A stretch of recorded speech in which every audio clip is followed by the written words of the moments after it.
Hey, this is Graham, and today we are driving a 2012 Ford F-150 XLT. So this review today is going to be a little different than the typical review because I'm driving a pickup truck. I'm not driving a sports car today. I'm not driving something that's fast and powerful and handles well. I'm driving a big truck that for some reason is the most popular vehicle sold in the United States. So let's talk about why that might be the case. So what is it about a pickup truck that people like so much? For somebody like me who drives sports cars and is into cars like Mustangs and the FRS that I just reviewed, which is a whole nother world compared to this, it's hard for me to understand why people like this vehicle so much, because it's very big and it's not exactly enjoyable to drive, but it's actually surprisingly nice to drive.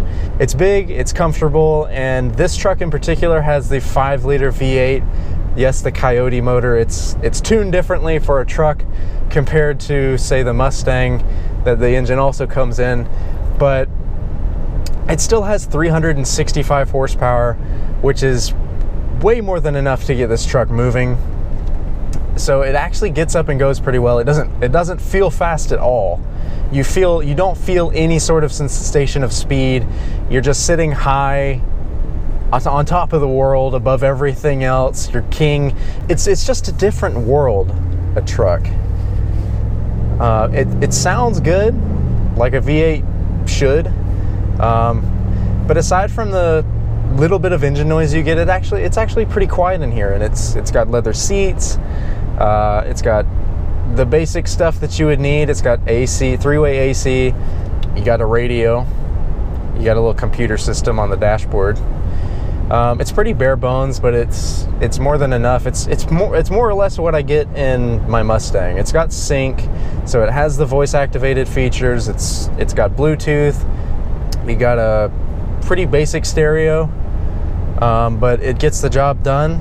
This XLT also has 4-wheel drive capability. It's the kind of 4-wheel drive where you can turn it off or on. Most of the time it's rear-wheel drive, which helps with fuel economy and stuff like that. But then when you're towing something, you just pop it into neutral, put on the 4-wheel drive, and then you're good to go.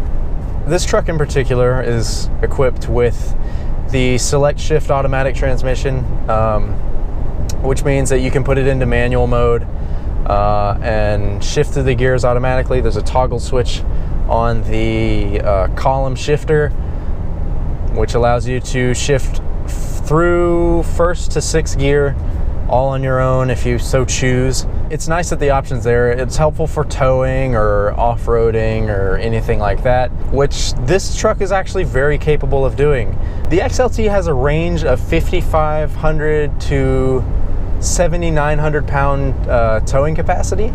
It is really weird driving a truck though. It's a whole different world than driving a car. Just because you're so high up off the ground, there's so much body roll, there's so much windshield, the roof's not low, it's really tall, it's just big. You take up the whole lane while you're driving down the road, but it is nice, and it's, you know, for having a 5-liter V8 in a truck that weighs this much, it weighs something like 4,800 pounds, even approaching 5,000 pounds.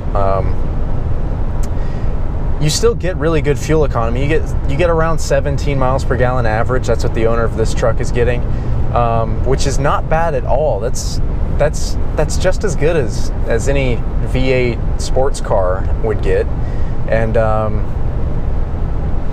this thing is very comfortable on the road. I mean, we're cruising down the highway right now, just driving, and it's nice. It's very quiet in the cabin. It's comfortable. You can carry a conversation. You don't feel any of the bumps in the road. It just floats along, and it's surprising, really. It's not a bad place to be. I'm going to complain about the steering a little bit though, because it's very indirect. It works, but it doesn't give you a lot of feedback. It's extremely lightweight, which is kind of weird for a vehicle that weighs as much as this does. You almost want it to have a more direct steering, to be a little bit more responsive so that you don't crash. But it's not bad. It gets the job done. So the cabin of the truck is extremely spacious. Like I said, it's very comfortable. The seats are nice, but there's a lot of room in here, and that's to be expected with a vehicle that's this big. But with this being the extended cab, the back seat is massive. It's got huge amount of leg room in the back. It's extremely comfortable.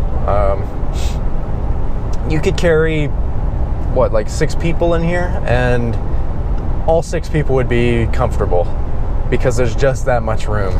So how much does this truck cost?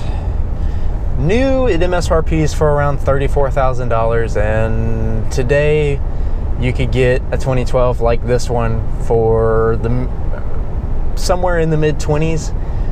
It varies depending on options and so on and so forth, but typically it's between $20,000 and $25,000, and you get a lot for your money when you buy a truck like this.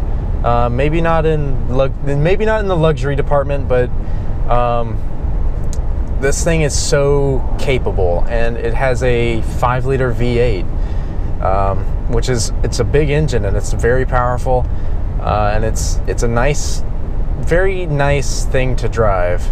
It's comfortable, and it will just go and go and go and go and go and never die, because it's the classic combination. It's a V8 American pickup truck.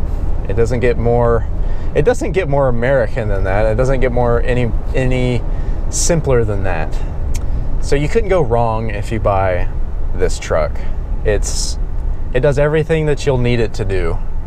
And it's not that daunting to drive either. You get in expecting it to be huge, which it is huge, but you know, it's not, it doesn't feel wider than it is. It actually feels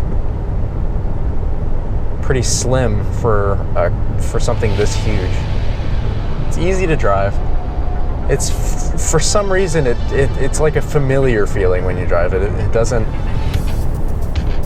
It's not scary. It's not different. You feel at home when you're driving an F-150. It's surprising. This truck is nothing like what I expected it to be. It's actually fairly simple. It's calm. It's so calm in here. It's quiet, calm.